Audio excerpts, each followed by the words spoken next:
ఈరోజు ముఖ్యమంత్రి సీఎం ప్రసంగం తీరు చూస్తూ ఉంటే మైకులో రంకెలు వేసి గజ్జెల లాగేసుకొని పోతరాజు తీరుగా పడేలు కొరడాతో ఆయనకాయన కొట్టుకొని పారిపోయినట్టు ఉన్నది. అబద్ధాలను అడ్డుకునేటోళ్ళు లేడు, ఆపటోళ్ళు లేడు. 10 ఏళ్ల పాట తప్ప కొత్తగా చెప్పింది లేదు, చేసింది అంతకన్నా లేదు. సబ్జెక్టు లేనోనికి వదులుడు ఎక్కువ, చేతగానోడికి ఏతులు ఎక్కువ అన్నట్టు ముఖ్యమంత్రిగా నీకు మైకు దొరకడమే నీకున్న అనుకూలత.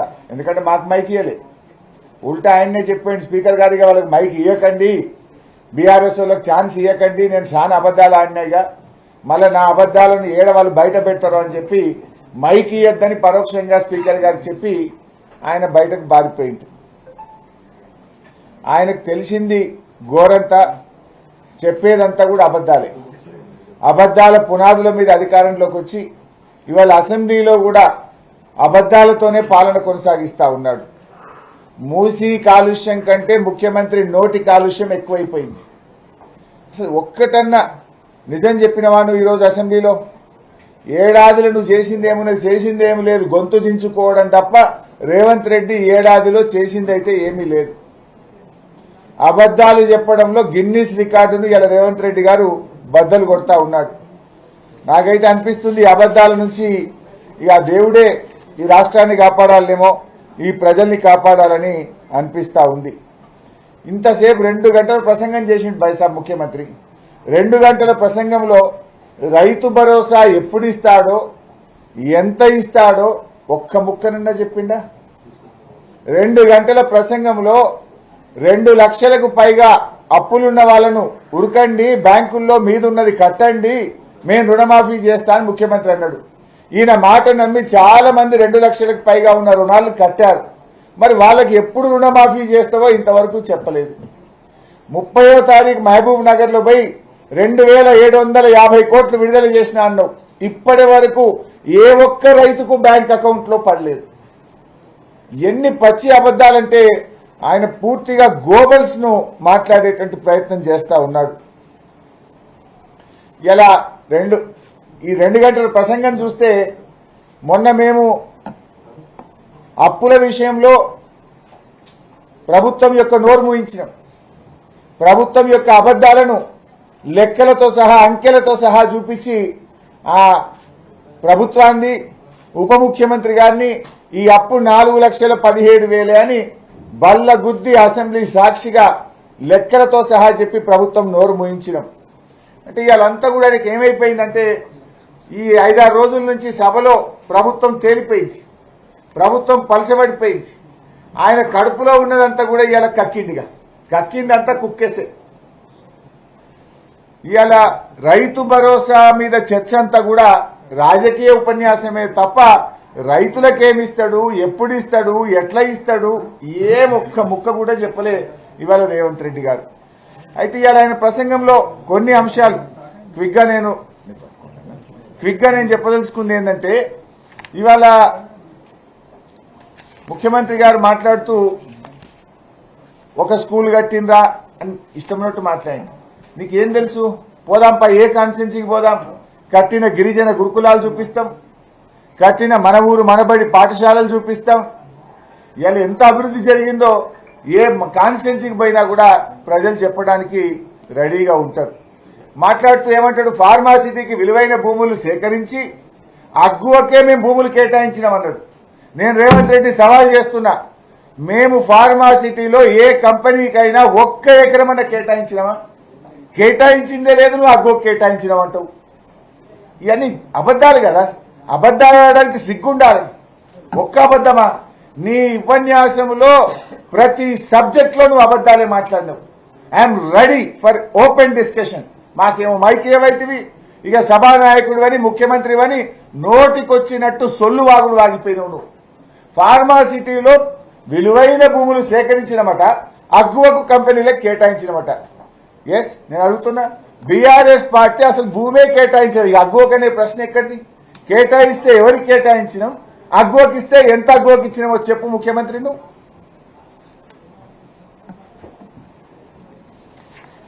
ఈరోజు ఆయన మాట్లాడుకుంటూ అంటాడు రుణమాఫీ చేయొద్దంటున్నామట, మేము ఫీజు రియంబర్స్మెంట్ వద్దంటున్నామట. సిగ్గుండాలే మాట్లాడడానికి. ఫీజు రియంబర్స్మెంట్ ఇవ్వండి మహాప్రభు అని ముఖ్యమంత్రికి పలుసార్లు లెటర్లు రాసినాము, అసెంబ్లీలో మాట్లాడినాము, ప్రతిపక్షాలు మాట్లాడుతున్నాయి, విద్యార్థులు కొట్లాడుతున్నాడు. ఇవాళ ముఖ్యమంత్రి అసెంబ్లీలో ఎంత పచ్చి అబద్ధాలు ఆడతాడంటే, మేమట రేడియల్ రోడ్స్ వద్దన్నమాట, రుణమాఫీ వద్దన్నమాట, ఫీజు రియంబర్స్మెంట్ వద్దన్నమాట, త్రిబులార్ వద్దన్నమాట, సాగునీటి ప్రాజెక్టులు వద్దన్నమాట. నేను ఛాలెంజ్ చేస్తున్నా, మీరే సాక్ష్యం, మీడియా సాక్షిగా, రాష్ట్ర ప్రజల్ని కూడా అడుగుతున్నా, అసెంబ్లీ సాక్షిగా ఒక ముఖ్యమంత్రి ఇంత పచ్చి అబద్ధాలాడే ముఖ్యమంత్రిని నా జీవితంలో వినలేదు, చూడలేదు. ఎక్కడన్నా బీఆర్ఎస్ పార్టీ అన్నట్టుంటే ఒక్క రుజువు చూపియండి. మేము ఉల్టా రుణమాఫీ ఎప్పుడు చేస్తావు ముఖ్యమంత్రి, నువ్వు చేస్తే 15 ఆగస్టులోగా నువ్వు రుణమాఫీ చేస్తే నేను రాజీనామా చేస్తాను సవాల్ చేసిన. నేను రుణమాఫీ చెయ్యమని నీ మెడలు వచ్చే ప్రయత్నం చేసిన. రుణమాఫీ చేస్తావా చేయవా నీ సంగతి ఏందో బల్ల గుర్తి అసెంబ్లీలో నిన్ను ప్రశ్నించిన. ముఖ్యమంత్రి ఎంత సిగ్గు లేకుండా మాట్లాడతారంటే, బీఆర్ఎస్ వాళ్ళు రుణమాఫీ చేయొద్దంటున్నారు, బీఆర్ఎస్ వాళ్ళు ఫీజు రియంబర్స్మెంట్ కట్టొద్దంటున్నారు, బీఆర్ఎస్ వాళ్ళు త్రిబులార్ రోడ్ వద్దంటున్నారు, ఆరోగ్యశ్రీ పైసలు ఇవ్వద్దంటున్నారు. ఇదే మాట్లాడేది. అసలు ఇది ఎట్లుందంటే చోరు ఉల్టా కోత్వాలకు డాంటే అన్నట్లున్నది. ఇయ్యంది నువ్వు, ఎగబెట్టింది నువ్వు, మోసం చేసింది నువ్వు. ఈ మహాప్రభు ఇంకెప్పుడు ఇస్తావని రోజు నీ వెంటబడుతున్నాం కాదే. మేము ఇయ్యొద్దన్నాము, ఈ అభివృద్ధి మేము వద్దంటున్నామని ముఖ్యమంత్రి మాట్లాడితే అర్థం పద్ధం ఉండాలన్నా వద్దా? ఏమన్నా ఏం మాట్లాడుతున్నావు నువ్వు? ఒక్క ఆధారం అన్న ఉందా నువ్వు చెప్పేదానికి? అంటే ఆయన అన్ని కూడా చావు తెలివితేటలు, ఆయన భాషలో చెప్పాలంటే చావు తెలివితేటలు ప్రదర్శిస్తుండు. ఆరిపోయే దీపానికి వెలుతురు ఎక్కువ అన్నట్టు నీ పార్టీ ఎట్లా కథమైపోతుంది. నీ గ్రాఫ్ నీ ఏడాది పాలనలో పూర్తిగా పడిపోయింది. అందుకే నువ్వు గొంతు పెంచుకొని బిగ్గరగా మాట్లాడి ఏదో నేనున్నాను అని నీ ప్రజెన్స్ చూపించుకుంటే ప్రయత్నం చేస్తున్నావు. గొంతు పెంచినా, అరిచినా, గీ పెట్టినా, నువ్వు అల్లరి చేసినా, 2 గంటలు మాట్లాడినా తెలంగాణ ప్రజలు నిన్ను నమ్మరు. అయిపోయింది నీ పని. నీ చేతలతో చేయాలి తప్ప నువ్వు నీ మాటల గారడితోనో గొంతు చించుకుంటేనో ప్రజలు నిన్ను నమ్మరు. ఏంది నువ్వు చెప్పింది? అలా 2 లక్షల రుణమాఫీ మీద క్లారిటీ ఇయ్యలే, రైతు భరోసా మీద క్లారిటీ ఇయ్యలే, పంటల బీమా చేతులెత్తి పడేసింది అలా తుమ్మల నాగేశ్వరరావు. వానకాలంకు పంటల బీమా అన్నాడు, యాసంగికి వాయిదా వేసిండు. యాసంగికి పంటల బీమా అన్నాడు, ఇప్పుడు మళ్ళీ వచ్చే సంవత్సరం చూస్తా అంటుడు. ఇగో ఇది కాంగ్రెస్ తీరు. దొంగలకు సద్దులు కడుతురు మీరు. ఇవాళ ముఖ్యమంత్రి గారు టనల్ విషయంలో కూడా మాట్లాడింది. ఎస్ఎల్బీసీ టనల్ అట 10 కిలోమీటర్లుండే బీఆర్ఎస్ లో 1 కిలోమీటర్ దవ్వలేదు అంటుండు. అసెంబ్లీలో మాట్లాడింది. I'm challenging the chief minister as irrigation minister గారి పనిచేసిన కనుక బీఆర్ఎస్ ప్రభుత్వ హయాంలో మేము దాదాపు 11 కిలోమీటర్లకు పైగా బీఆర్ఎస్ హయాంలో మేము తవ్వాం టనల్. ఎస్ఎల్బీసీ టనల్ 10 కిలోమీటర్లు ఉండే బీఆర్ఎస్ తవ్వనే లేదు అని మాట్లాడింది. 11.29 కిలోమీటర్లు ఎస్ఎల్బీసీ టనల్ ను బీఆర్ఎస్ హయాంలో తవ్వి చూపించాం. నల్లగొండ జిల్లాకు కాళేశ్వరం జలాలను తెచ్చి దాదాపు 2.5 లక్షల ఎకరాలు తుంగతుర్తి, కోదాడ, సూర్యాపేటలో పంటలు పండించి చూపించినాం. నిన్నగాక మొన్న నువ్వు నల్లగొండ పోయి ఇనాగ్రేషన్ చేసిన ఉదయ సముద్రంలో నీళ్లు పోయించింది బీఆర్ఎస్ పార్టీ. నువ్వు ఇనాగ్రేషన్ చేసిన మెడికల్ కాలేజ్ కట్టింది బీఆర్ఎస్ పార్టీ. అన్ని గోబల్స్ మాట్లాడుతున్నాడు. ఒక్క నిజం కూడా చెప్పకుండా అన్ని అబద్దాలే ముఖ్యమంత్రి గారు ఈరోజు చెప్తా ఉన్నారు. ముఖ్యమంత్రి అంటుండు నల్గొండకు పోదామా, ఆలేరుకు పోదామా, భువనగిరికి పోదామా అంటుండు. పోదాం. ఈ మూసి బాధలకు కారణం కాంగ్రెసా కాదా, తెలుగుదేశమా కాదా పోయి అడుగుదాంపా. 50 ఏళ్ల కాంగ్రెస్ పాలన, 16 ఏళ్ల తెలుగుదేశం పాలనలోనే నల్లగొండ, భువనగిరి, ఆలేరు ప్రజల బతుకులాగమైనవి. దాన్ని బాగు చేసే పని మేం చేపట్టినాం. 4-5 వేల కోట్లు ఖర్చు పెట్టి కేసీఆర్ నాయకత్వంలో మూసీలోకి మురికి నీరు పోకుండా ఎస్టీపీలు పెట్టింది బీఆర్ఎస్.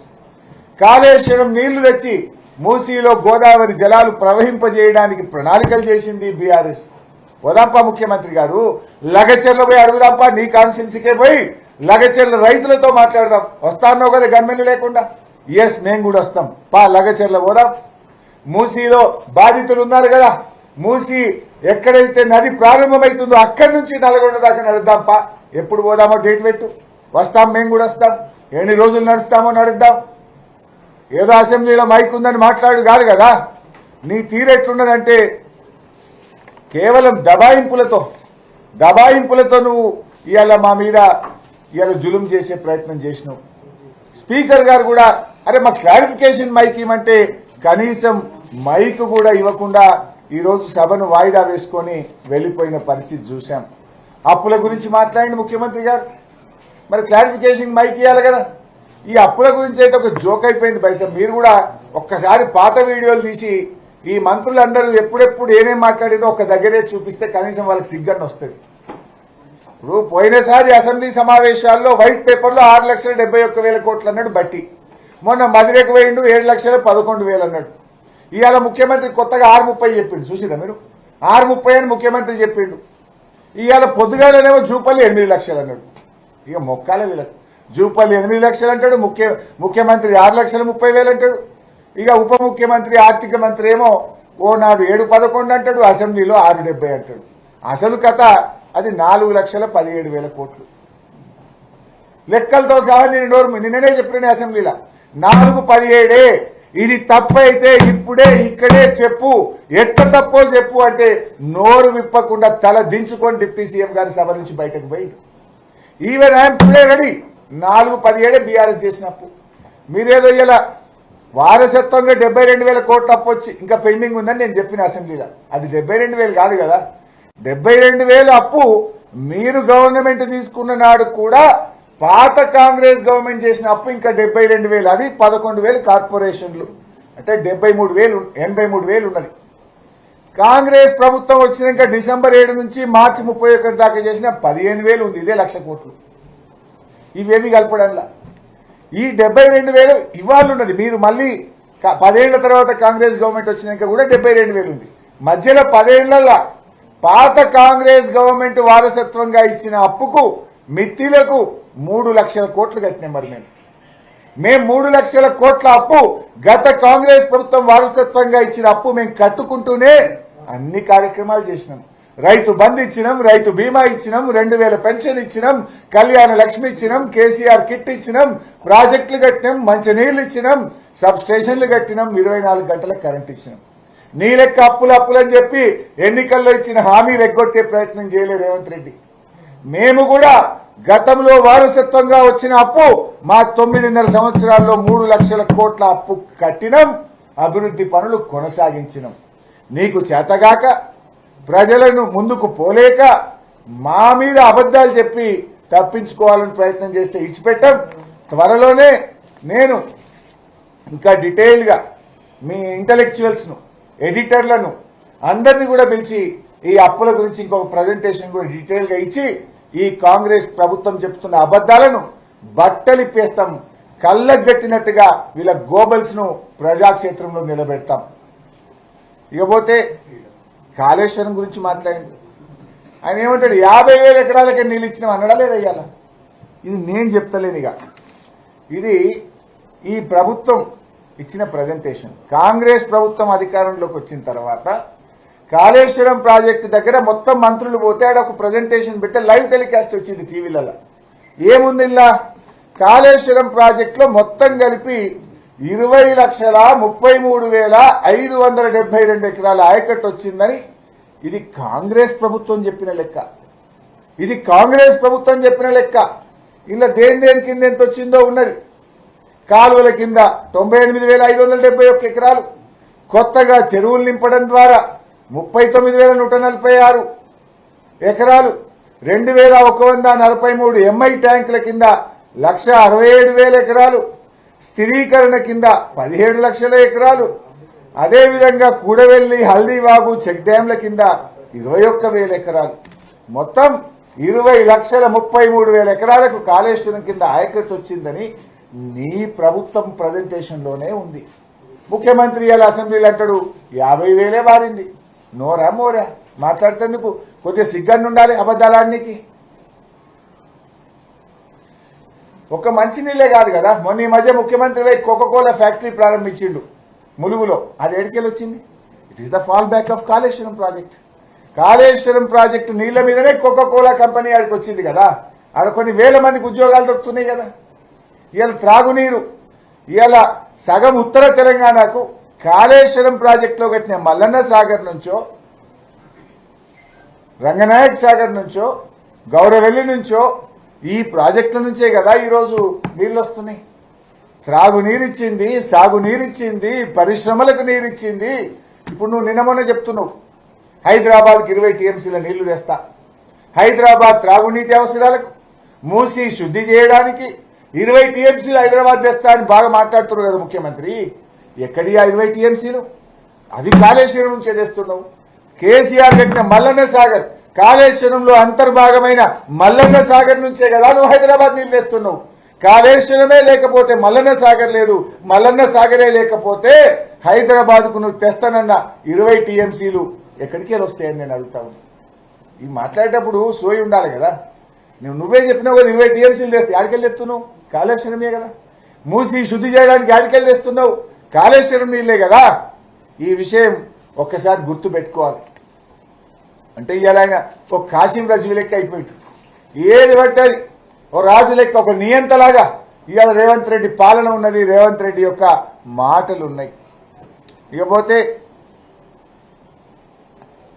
హైటెక్ సిటీ కూడా అమ్మేసినామంటాడు. ఇది ఎక్కడి బాధనే? ఎవరన్నా పిల్లగాళ్ళంటే పరిశాన్ ఉన్నది. హైటెక్ సిటీ అమ్మిండ్రు ఎవరన్నా? అసలు హైటెక్ సిటీ అమ్మిండ్రు అని రేవంత్ రెడ్డి మాట్లాడినీ కన్నా కొద్ది సోయి ఉండాలి కదా. ఈ రకంగా మొత్తంగా కూడా ఒక గోబల్స్, ఆ గోబల్స్ అంటే బతుకుంటే ఇలా ఉరిపెట్టుకుంటుండే కావచ్చు రేవంత్ రెడ్డిని చూసి. అంత పచ్చి అబద్దాలతోని ఇవాళ తన ప్రసంగాన్ని రేవంత్ రెడ్డి కొనసాగించింది. ఇక నేనేందో 20,000 కోట్ల అప్పు మాఫీ చేసిన అంటూ, అసలు ఆ 20,000 కోట్లల్లా ఆ మహబూబ్ నగర్ లో ఇచ్చిన 2,750 కోట్లలో రూపాయి ఎవరికి రానేలే. ఆ ఇచ్చిన 17,000 కోట్లల్లా చాలా మందికి బ్యాంకులలో రిజెక్ట్ అయిపోయింది. అసలు రమారమి నెట్ గా అసలు వచ్చిన పైసలు అంత కొడితే 15,000 కోట్లు పడ్డట్టున్నాయి రైతుల అకౌంట్లలో. అవి ఆడికెళ్ళి ఇచ్చినావు నువ్వు. 7,500 కోట్లు రైతు బంధు ఎగ్గొట్టినావు వానకాలం. 7,500 రైతు బంధు ఎగ్గొట్టినావు. 2,500 కోట్లు ప్రతి సంవత్సరం ఇచ్చే ఫీజు రియంబర్స్మెంట్ ఎగ్గొట్టినావు. ముసలోళ్లకు నెలకు 2,000 ఇచ్చే పింఛన్ 2 నెలలు ఎగ్గొట్టే అగో 2,000 ఎగ్గొట్టినావు. కేసీఆర్ కిట్టు బతుకమ్మ చీరలకు ఇచ్చే పథకాలు బంద్ చేసి అవో 1,000 కోట్లు ఎగ్గొట్టినావు. అంటే ఈడ కొట్టినావు, గడ పెట్టినావు. నువ్వు అడికెళ్ళి తెచ్చినవి ఏమి ఇచ్చినావు? బైసాబ్ 7,500 వానకాలం రైతు బంధు, 2,500 ఫీజు రియంబర్స్మెంట్, ముసలోళ్ళకి ఇచ్చే పింఛన్ 4,000 అన్నావు, ఇచ్చే 2,000 2 నెలలు ఎగ్గొట్టినావు, అవి 2,000 దిగినాయి. ఇక బతుకమ్మ చీరలు కేసీఆర్ కిట్టు ఏడాది నుంచి బంద్ పెట్టినావు, అవో 1,000 కోట్లు ఎగ్గొట్టినావు. అన్ని కలిపితే ఇక్కడ 15,000 కోట్లు 13,000-14,000 కోట్లు ఎగ్గొట్టినావు. గడ 15,000 కోట్ల రుణమాఫీ చేసినావు. ఇక నేను చేసినా ఏం ఉద్దారకం చేసినావు? రైతులకు ఇచ్చే క్రమం తప్పకుండా వచ్చే రైతు బంధుని ఎగ్గొట్టినావు కదా. పేదలు ఎవరు పోతారండి సర్కారు దవాఖానలకు? దళితులు, గిరిజనులు, బలహీన వర్గాలు, కడు నిరుపేదలు. సర్కారు దవాఖానకు పోతే ఆడపిల్ల పుడితే 13,000, మగపిల్లవాడు పుడితే 12,000. మంచిగా కేసీఆర్ కిట్ ఇచ్చి కాన్పు చేసి ఇంటికాడ దించే మంచి పథకాన్ని ఖతం చేసినావు కదా. ఇక నువ్వు నేను చేసిన అంటావు, ఎగ్గొట్టినావు నువ్వు, పథకాలు బంద్ చేసినావు నువ్వు, ఉన్న పథకాలను కూడా ఆగం చేసినటువంటి చరిత్ర రేవంత్ రెడ్డిది. ఇంకో మాట మాట్లాడతాడు, రుణమాఫీ చేసినప్పుడంటే మేము మిత్తిల మీద పడ్డాయి రైతులకు అన్నాడు. మరి నీ పాలనలో పడతలేవా ఇప్పుడు? నేను అడుగుతున్నా, నువ్వు ఎప్పుడు చేసినావు? డిసెంబర్ 9 నాడు చేస్తా అన్నావు. ఇవాళ మన డిసెంబర్ 7 దాటింది.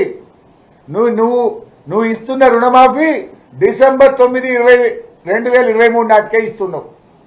కొంతమందికి ఆగస్టులు ఇచ్చినావు, కొంతమందికి ఇంక ఇప్పుడు ఇస్తా అంటున్నావు. వీళ్ళందరికీ ఏడాది మిత్తి 6 నెలల మిత్తిలు రైతులు కట్టుకోలేదా? ఇవాళ నీ రుణమాఫీ పూర్తిగా చేసిన వాళ్ళకు కూడా పాక్షికంగానే చేసినావు.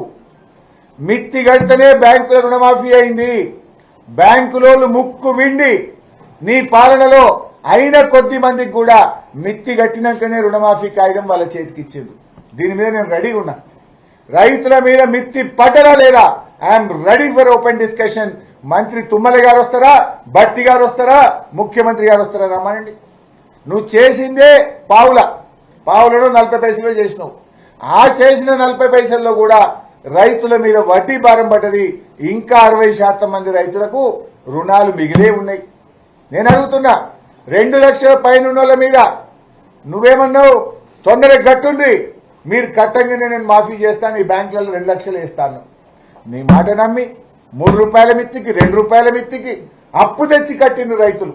ఇవాళ నువ్వు ఇంత ఉపన్యాసం కొడితే ఏం కొట్టినావు? ఆ 2 లక్షల పైన ఉన్న వాళ్ళకి ఎప్పుడు రుణమాఫీ చేస్తావో చెప్పలేదు కదా ముఖ్యమంత్రి గారు. తుమ్మల గారు కూడా ఏం చెప్పలే. చెప్పండి మరి, ముక్కు నేలకి రాసి చెంపలేసుకొని 2 లక్షల పైన ఉన్నలకు రుణమాఫీ చేయమని క్షమాపణ చెప్పండి. లేదు వాళ్ళు వడ్డీలు పెరుగుతున్నాయి, మిత్తిలు పెరుగుతున్నాయి, వెంటనే 2 లక్షల రుణమాఫీ అన్న చేయండి. చేసింది తప్పు, పైగా ఇంకేదో పెద్ద ఆయన ఏదో నీతులు చెప్పే ప్రయత్నం చేస్తున్నాడు, అన్ని గోబలు చెప్పేటువంటి ప్రయత్నం చేస్తున్నాడు. అదేవిధంగా అల్లు అర్జున్ వ్యవహారం, దాని మీద కూడా మాట్లాడండి ముఖ్యమంత్రి. ఇవాళ మాకు మైక్ అడిగితే ఇయ్యడు. ఎందుకంత భయమే మాకు మైక్ అడగడానికి? సరే, దాన్ని మేము సమర్థించలే. అక్కడ ఒక మహిళ చనిపోవడం అది బాధాకరం, విచారకరం, దాన్ని కూడా బీఆర్ఎస్ పార్టీ ఖండిస్తూ ఉంది. నువ్వు ఇంత మాట్లాడుతున్నావు కదా, మరి చట్టం ఇవాళ కాంగ్రెస్ పార్టీకో రేవంత్ రెడ్డికి చుట్టమైందా? నీ సొంత ఊరు కొండారెడ్డిపల్లిలో సాయిరెడ్డి అని మాజీ సర్పంచ్ నీ తమ్ముళ్ల వల్లనే ఆత్మహత్య చేసుకుంటున్నా, నీ తమ్ముళ్ల వేధింపుల వల్ల చనిపోతున్నాను సూసైడ్ లెటర్ రాస్తే నీ తమ్ముడిని ఎందుకు అరెస్ట్ చేయవని నేను అడుగుతా ఉన్నా. నీ తమ్ముడికో రూలు, ప్రజలకో రూల్ ఉంటుందా? నీ తమ్ముడిని ఎందుకు అరెస్ట్ చేయలేను? నీ తమ్ముడి విషయంలో కాంగ్రెస్ పార్టీకి నీ తమ్ముడికి నువ్వు ముఖ్యమంత్రి ఉన్నావు కనుక చట్టం చుట్టమైందా? కనీసం ఎఫ్ఐఆర్ కూడా నమోదు చేయలేదు, కేసు నమోదు చేయలేదు, వాళ్ళను బెదిరించి భయభ్రాంతులకు గురి చేసినావు కదా. నువ్వు ఏదో బాగా ప్రేమ ఉన్నట్టు మాట్లాడుతుండు. మరి ఒక గిరిజన విద్యార్థి వాంకిడి హాస్టల్లో నీ ప్రభుత్వం అన్నం పెట్ట చేత కాకపోతే విషాహారం తిని శైలజ అనే అమ్మాయి 10-12 రోజులు నిమ్స్ ఆసుపత్రిలో చావుతో కొట్టుమిట్టాడి పోరాడి శ్వాస విడిచింది. మరి ఆ శైలజను పరామర్శించడానికి రేవంత్ రెడ్డికి ఒక్క నిమిషం టైం దొరకలేదా? నీ మంత్రులకు ఒక్క నిమిషం టైం దొరకలేదా? చివరికి అమ్మాయి చనిపోతే అంత్యక్రియలకు కూడా వెళ్లకుండా మా ఎమ్మెల్యే గారు కోవా లక్ష్మి గారిని అర్ధరాత్రి 12 గంటలకు అరెస్ట్ చేసినావు కదా రేవంత్ రెడ్డి. ఇదా నీ ప్రజాపాలన? పెద్ద నీకేదో ప్రేమ ఉన్నట్టు మాట్లాడుతున్నావు. సరే, అది దురదృష్టకరం. ఆ సంఘటన ఎవరు చనిపోవాలని కోరుకోం, కానీ ప్రేమ అందరి మీద ఉండాలి కదా. నీకు అవసరమైతే ప్రేమ, లేకపోతే విషమా? శైలజని ఎందుకు నువ్వు పరామర్శించలే? శైలజ కుటుంబాన్ని నువ్వు ఎందుకు ఆదుకోలేదు? శైలజ అంత్యక్రియలకు మా ఎమ్మెల్యే గారిని పోనీయకుండా ఎందుకు అరెస్ట్ చేసినావు అని నేను అడుగుతా ఉన్నా. రేవంత్ రెడ్డి అంతా కూడా మొసలి కన్నీరు డ్రామా. అవసరానికి పాట పాడతాడు, మాట మాట్లాడతాడు, ఆయనలో నిజాయితీ లేదు. ఈ అసెంబ్లీ సమావేశాలు మీరే సాక్ష్యం. అసలు అసెంబ్లీ అంటే ఒక శాంటిటీ. రాష్ట్ర ప్రజలు శాసనసభను ఒక దేవాలయంగా చూస్తాం. శాసనసభ అనేది ఈ రాష్ట్రంలో అత్యున్నతమైన చట్టసభ. ఆ సభలో ఒక చర్చ జరిగినా, ఒక మాట మాట్లాడినా దానికి ఒక గౌరవం, ఒక విలువ ఉండాలి. కానీ రేవంత్ రెడ్డి గారు ఆయన సభానాయకుడే ఇందాక నేను చెప్పినట్టు కాళేశ్వరంలో 20 లక్షల ఎకరాలు సాగైతే 50,000 ఎకరాలే సాగైందని మాట్లాడుతాడు. అన్ని అబద్ధాలు. అట్లా చూసుకుంటూ పోతే ఉత్తమ్ కుమార్ రెడ్డి గారు నీటిపారుదల శాఖ మంత్రి మొన్న అసెంబ్లీలో మాట్లాడుతూ 10 ఏళ్ల బీఆర్ఎస్ పాలనలో ఒక్క ఉద్యోగం ఇవ్వలేదు. ఏమో మాట్లాడాలి? మీరు ఆ వీడియో తీసి ఆయన వీడియో నా వీడియో ప్లే చేసి ప్రజల్లోకి వదలండి. Let people understand. మేము 1156 ఏఈ అసిస్టెంట్ ఎగ్జిక్యూటివ్ ఇంజనీర్ ఉద్యోగాలు ఇచ్చాం, 469 ఏఈ ఉద్యోగాలు ఇచ్చాం, 212 జేటీఓ ఉద్యోగాలు ఇచ్చాం.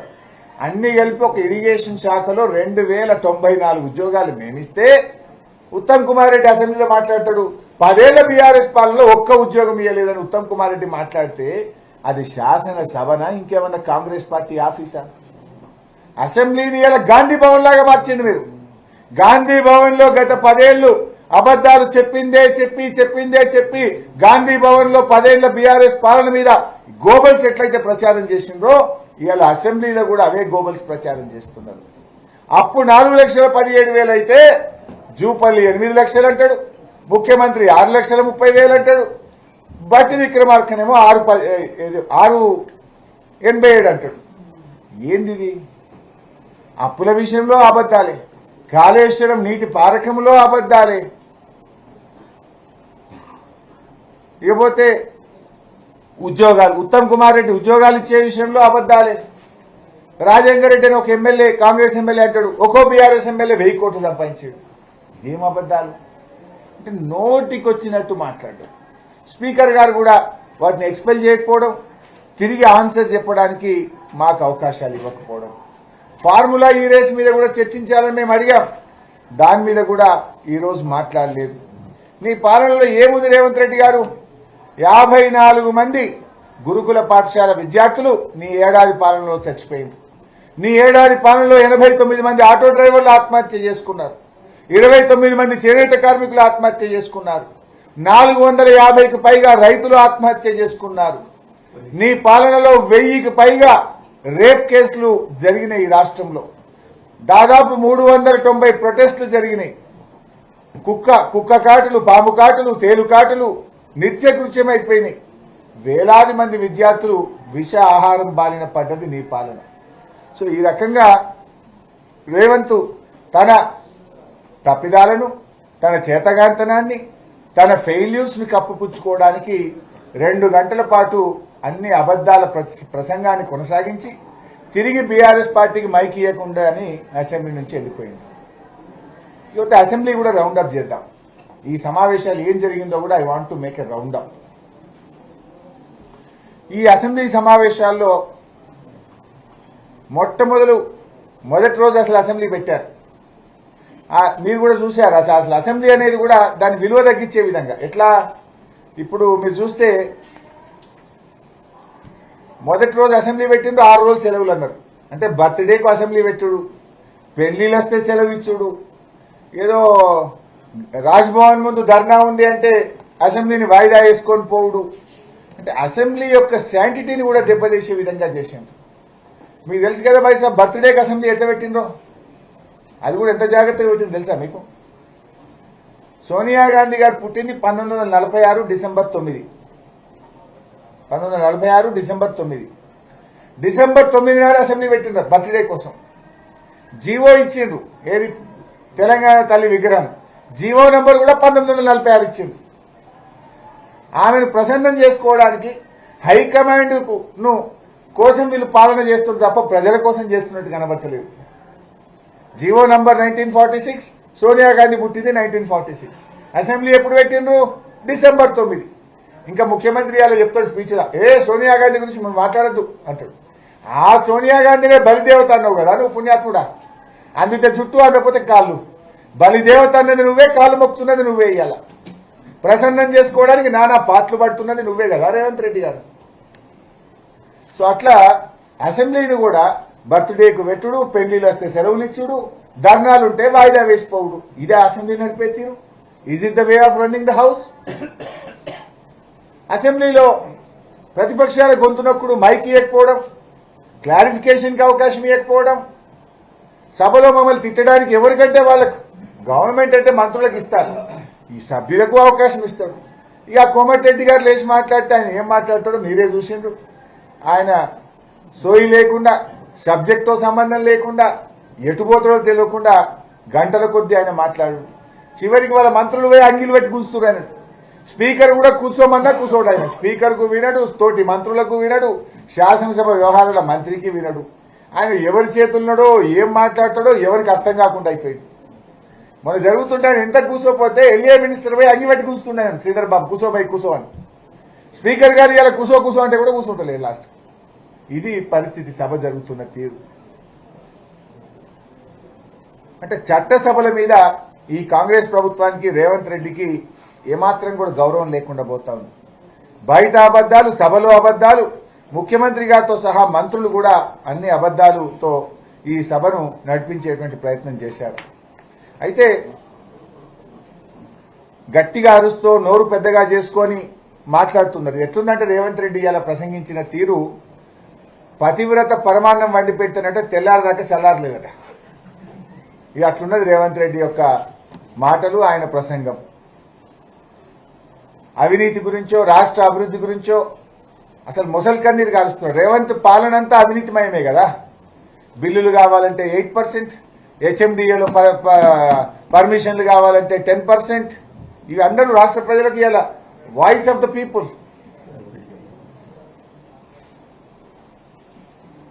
ఈ అసెంబ్లీ సమావేశాల్లో మేము అప్పుల విషయంలో కాంగ్రెస్ ప్రభుత్వాన్ని నిలబెట్టగలిగిన బోన్లో మీరు చెప్తున్న గోబల్స్ అన్ని తప్పు. బీఆర్ఎస్ ప్రభుత్వ హయాంలో 9 ఏళ్లలో గత కాంగ్రెస్ ప్రభుత్వాలు చేసిన అప్పును 3 లక్షల కోట్లు కట్టి మేము మీకు సర్ప్లస్ స్టేట్ ఇచ్చాం. ఈ రాష్ట్రాన్ని మీకు ఇచ్చినాడు 1700 కోట్ల సర్ప్లస్ స్టేట్ గా మీకు ఇచ్చాం. మొత్తం 9.5 ఏళ్ల బీఆర్ఎస్ హయాం యొక్క అప్పు కరోనాతో సహా ఉదయ్తో సహా 4,17,000 అని శాసనసభ సాక్షిగా రాష్ట్ర ప్రజలకు అర్థమయ్యేటట్టు చాలా స్పష్టంగా మేము ఈ సభ ద్వారా ప్రజలకు కూడా మేము చెప్పగలిగాం.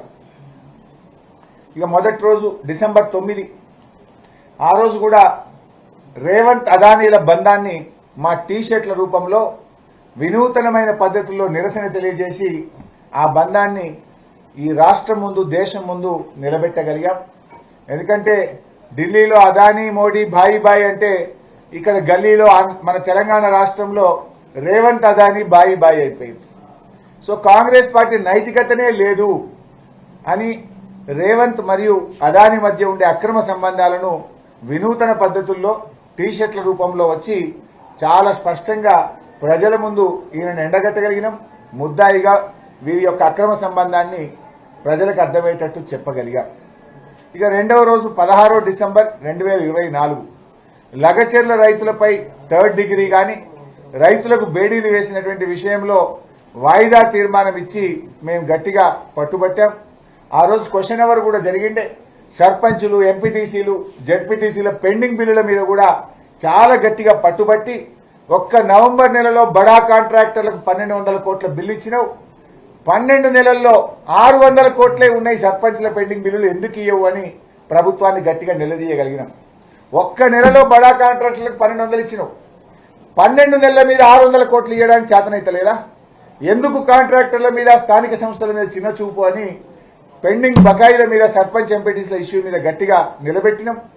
అదేవిధంగా మేము సమగ్ర శిక్ష ఉద్యోగులు డిసెంబర్ 9 నుంచి నిరవధిక సమ్మెలో ఉంటే దాదాపు 20,000 మంది సమగ్ర శిక్ష ఉద్యోగుల పక్షాన కూడా మీ రేవంత్ రెడ్డి నువ్వు గవర్నమెంట్ వచ్చిన నెలలోపు సెక్రటరీకి పిలిచి ఛాయ్ తాగేంత సేపట్ల మీ ఉద్యోగాలు రెగ్యులరైజ్ చేస్తా అని చెప్పినావు, ఇంకెప్పుడు చేస్తావని చెప్పి సభ సాక్షిగా రేవంత్ రెడ్డిని, ప్రభుత్వాన్ని మేము ప్రశ్నించినాం. అదేవిధంగా ఆ రోజు ఉద్యోగుల గురించి కూడా మాట్లాడినాం. ఉద్యోగులకు 4 డిఎల్ పెండింగ్లు ఉన్నాయి, పీఆర్సీ పెండింగ్ లో ఉంది, రిటైర్డ్ ఉద్యోగులకు బెనిఫిట్లు వస్తలేవని కూడా ఉద్యోగుల తరఫున మాట్లాడినాం. సర్వశిక్ష అభియాన్ ఉద్యోగుల పక్షాన మాట్లాడినాం. సర్పంచ్ల పెండింగ్ బకాయిల గురించి మాట్లాడినాం. లగచెర్ల రైతుల గురించి కూడా మాట్లాడాం. ఇక మూడవ రోజు డిసెంబర్ 17, ఆ రోజు మా గంగుల కమలాకర్ నాయకత్వంలో చేతులకు సంఖ్యలు వేసి ఈ కాంగ్రెస్ ప్రభుత్వం యొక్క దుష్ట పరిపాలనను రాష్ట్ర ప్రజలకు కళ్ళగట్టేట్టు చూపించినాం. ఎట్లయితే గిరిజన రైతులకు మా భూములు మాకు కావాలన్నందుకు బేడీలు వేసి రైతులను అవమానపరిచిన ఈ కాంగ్రెస్ క్రూరమైన పాలనను మేము ఎమ్మెల్యేలుగా బేడీలు సంఖ్యలు వేసుకొని అసెంబ్లీకి వచ్చి ఈ కాంగ్రెస్ క్రూర పాలనను రాష్ట్ర ప్రజల ముందు పెట్టే ప్రయత్నం చేసినాం. సభ ద్వారా వీళ్ళ యొక్క పాలనను, పగ, ప్రతీకారం, అక్రమ కేసుల వ్యవహారాన్ని, ఒక గిరిజన రైతుకు బేడీలు వేసిన విషయాన్ని ఈ సభ ద్వారా సంఖ్యలు వేసుకొని ఒకసారి రాష్ట్ర వ్యాప్తంగా ప్రజలకు మేము తెలియజెప్పే ప్రయత్నం చేసినాం. అదేవిధంగా మూడో రోజే అసెంబ్లీలో ఈ చర్చ కూడా వచ్చింది అప్పుల మీద. దాని మీద కూడా ఇందాక నేను చెప్పినట్టు అప్పులు 4,17,000 కోట్లని స్పష్టంగా తేల్చి పడేసినాం. ప్రభుత్వం యొక్క తప్పిదాలను, బోగస్ ప్రచారాన్ని కడిగి పారేసినాం. 4వ రోజు 18 డిసెంబర్ 2024 ఈ రోజు కూడా ఇప్పుడే ఇందాక చెప్పినట్టు ఆటో డ్రైవర్లు దాదాపు 80కి పైగా చనిపోయారు. ఆ ఆటో డ్రైవర్లను ఆత్మస్థైర్యం నింపడం కోసం, ఆటో డ్రైవర్లను కాపాడడం కోసం, ఆటో డ్రైవర్ల జీవితాలు రోడ్డు మీదకి వచ్చినాయి, వాళ్లను కాపాడాలని చెప్పి ఆ రోజు కేటీఆర్ గారి నాయకత్వంలో మా తలసాని శ్రీనివాస్ యాదవ్ గారి ఆఫీస్ నుంచి మేమందరం కూడా కాకి షర్ట్లు ధరించి ఆటోల్లోనే కూర్చొని అసెంబ్లీకి వచ్చి ఆటో డ్రైవర్ల గొంతు వినిపించాం. ఆటో డ్రైవర్ల పక్షాన బీఆర్ఎస్ పార్టీని నిలిపాం. అదేవిధంగా ఆ రోజు బీఆర్ఎస్ పార్టీ పట్టుబట్టి గురుకులాల్లో జరుగుతున్న మరణాలు, విష జ్వరాలు, గురుకుల పాఠశాల విద్యార్థులు 8 లక్షల మంది విద్యార్థుల ఇబ్బందులను దృష్టిలో పెట్టుకొని పట్టుబట్టి దాన్ని అసెంబ్లీలో చర్చకు తెచ్చాం. కుక్క కాట్లు, పాము కాట్లు, ఎలక కాట్లు, కరెంటు షాకులు, ఫుడ్ పాయిజన్లతో విద్యార్థుల జీవితాలు ఆగమవుతుండే. దాని మీద కూడా సభలో చర్చ పెట్టి చాలా గట్టిగా మేము మాట్లాడాం. నిద్రపోతున్న ఈ ప్రభుత్వాన్ని నిద్ర లేపినాం. ఈ ప్రభుత్వానికి ఒత్తిడి పెంచి ఇవాళ మెస్ బిల్లులు పెరిగినాయంటే ముఖ్యమంత్రి చేత గ్రీన్ ఛానల్లో డబ్బులు ఇస్తాము అని చెప్పించినామంటే అది బీఆర్ఎస్ పోరాట ఫలితం, బీఆర్ఎస్ ఒత్తిడి ఫలితం. బీఆర్ఎస్ అసెంబ్లీలో ఈ ప్రభుత్వాన్ని కడిగితే, ఎండగడితే గ్రీన్ ఛానల్లో పెడతా, లేకపోతే జైలు వేస్తా అని ఇవాళ కూడా మాట్లాడింది ముఖ్యమంత్రి. అది బీఆర్ఎస్ విజయం. బీఆర్ఎస్ పోరాటం వల్ల ఇవాళ మెస్ బిల్లులు క్లియర్ అవుతున్నాయి. కొద్దో గొప్ప విద్యార్థులకు మేలు చేసే విధంగా మేము ప్రయత్నం చేశాం. ఐదవ రోజు కూడా అప్పులపై మళ్లీ తప్పుడు ప్రచారం చేస్తే స్పష్టంగా చెప్పినాం. మళ్లీ ఇవాళ తర్వాత కూడా 4-17 కంటే ఎక్కువ అంటే లీగల్ నోటీస్ ఇస్తాం, ప్రివిలేజ్ నోటీస్ ఇస్తాం, మీ మీద కేసులు పెట్టాల్సి వస్తుందని చెప్పి కూడా చెప్పినాం. అదేవిధంగా ముఖ్యమంత్రి గారు గచ్చిబౌలిలో 400 ఎకరాల భూమి 75 కోట్లకు ఎకరం అమ్ముకున్నాడు. జీవోతో సహా బయట పెట్టినాం. ఆమె భూములు అమ్మలేదు అని బుకాయిస్తే, బిడ్డ నువ్వు 400 ఎకరాలు అమ్మినావు, 75 కోట్లకు ఎకరం అమ్మినామని జీవోతో సహా బయట పెట్టి ప్రభుత్వం నోరు మోయించినాం. అదేవిధంగా 6వ రోజు ఇవాళ సభ 15 రోజులు జరపమన్నాం బైసాబ్. సరే అన్నారు. బీఏసీల 15 రోజులు అడిగితే స్పీకర్ గారు మీకు అనౌన్స్ చేస్తాడన్నారు. 6 రోజులకే సభ వాయిదా వేసుకొని పారిపోయింది. ఎందుకంత భయపడుతుంది? ఇవాళ కేటీఆర్ గారు చెప్పిండు, నేను కూడా నిన్న చెప్పినా, మా కమలాకరణ చెప్పిండు, ఎన్ని రోజులన్నా పెట్టండి సభ అన్నాం మేము. కానీ 6 రోజులకే సభ వాయిదా వేసుకొని పారిపోయింది. ఇవాళ 6వ రోజు కేటీఆర్ గారు ఇవాళ 7 కదా, 6వ రోజు ఈ ఫార్ములా కార్ రేసింగ్ మీద చర్చ జరపాలని అడిగితే ప్రభుత్వం భయపడ్డది. స్పీకర్ దగ్గర పోయి కలిసినాం. మమ్మల్ని సభ నుంచి బయటకు పంపించి ముఖ్యమంత్రి మాత్రం ఈ ఫార్ములా కార్ రేసింగ్ మీద మాట్లాడిండు. అవి కూడా పచ్చాబద్దాలు నేను నిన్న చెప్పిన. రాష్ట్రానికి 600 కోట్ల లాభం అయ్యేది ఉంటే ఈయన 600 కోట్లు నేను కాపాడినా అని చెప్తాడు. కాపాడలే, నువ్వు పొడగొట్టినావు ముఖ్యమంత్రి. ఎందుకంత భయపడ్డావు? అసెంబ్లీలో ఈ ఫార్ములా కార్ రేసింగ్ మీద మాట్లాడడానికి ముఖ్యమంత్రికి అంత భయం ఎందుకు? నిజంగా మేము తప్పు చేసి ఉంటే సభలో చర్చ పెట్టి మా తప్పును చెప్పొచ్చు కదా, ప్రజలు వింటారు కదా, రాష్ట్రం చూస్తుంది కదా. కేటీఆర్ గారు మీరు మాట్లాడుతుంటే మీకు ఎందుకంత భయమైంది? ఆ రోజు ఈ ఫార్ములా కార్ రేసింగ్ మీద 6వ రోజు నిన్న చర్చ జరగాలని ప్రయత్నం చేస్తే సభలో చర్చ జరపకుండా ప్రభుత్వం మా గొంతు నొక్కే ప్రయత్నం చేసింది. ముఖ్యమంత్రి గారు మాత్రం ఆయన నోటికి వచ్చినట్టు మాట్లాడింది, అబద్దాలు గోబల్స్ ప్రచారం చేసింది.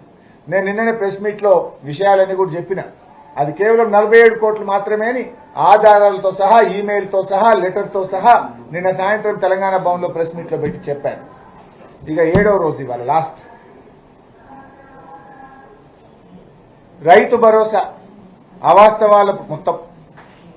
కేటీఆర్ గారు కుండ బద్దలు కొట్టినట్టు వాస్తవాలు చెప్పిండు, లెక్కలు చెప్పే ప్రయత్నం చేసిండు.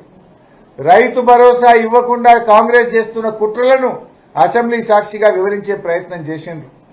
అంటే ఇవాళ వాళ్ళు ఏం చేసిండ్రు? వాళ్ళు ఇచ్చిన నోట్లో అది పెట్టిండ్రు, ఏది మన పిఎం కిసాన్ది పెట్టిండ్రు.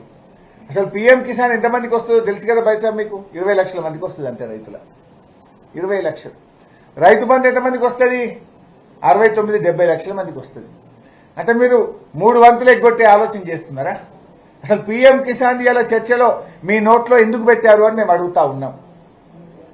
సరే, ఆ విషయాలన్నీ కేటీఆర్ గారు అసెంబ్లీలో చెప్పారు.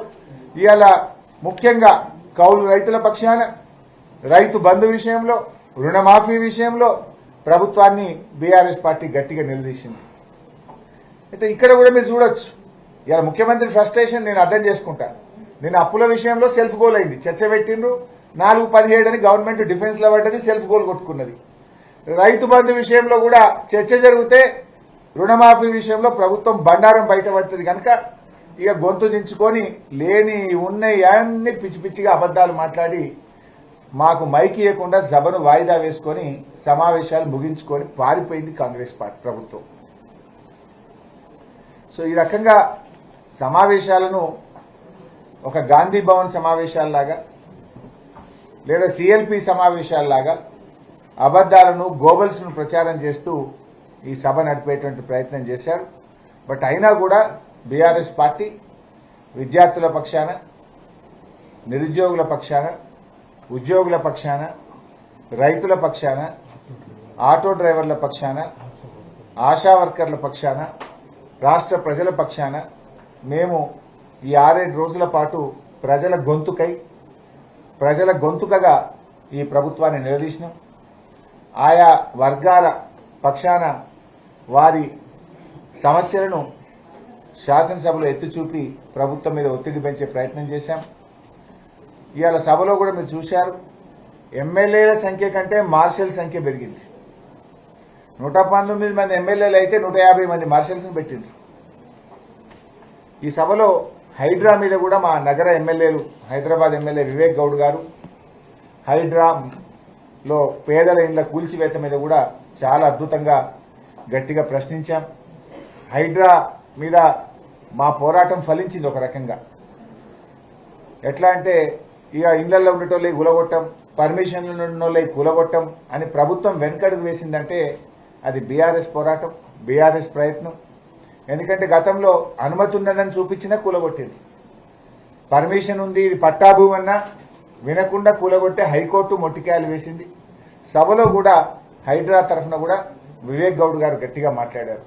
మా గంగుల కమలాకర్ అన్న కూడా బీసీలకు 42% రిజర్వేషన్ ఇచ్చి తీరాల్సిందేనని, మున్సిపల్ బిల్లు, పంచాయతీరాజ్ బిల్లు సందర్భంగా కూడా బీసీలకు 42% రిజర్వేషన్ స్థానిక సంస్థల్లో ఇవ్వాలని కూడా ఈ సభ ద్వారా మన రాష్ట్ర బీసీల పక్షాన గంగుల కమలాకర్ గారు బీఆర్ఎస్ పక్షాన గొంతుకై గట్టిగా ప్రభుత్వం మీద ఒత్తిడి తేవడం జరిగింది.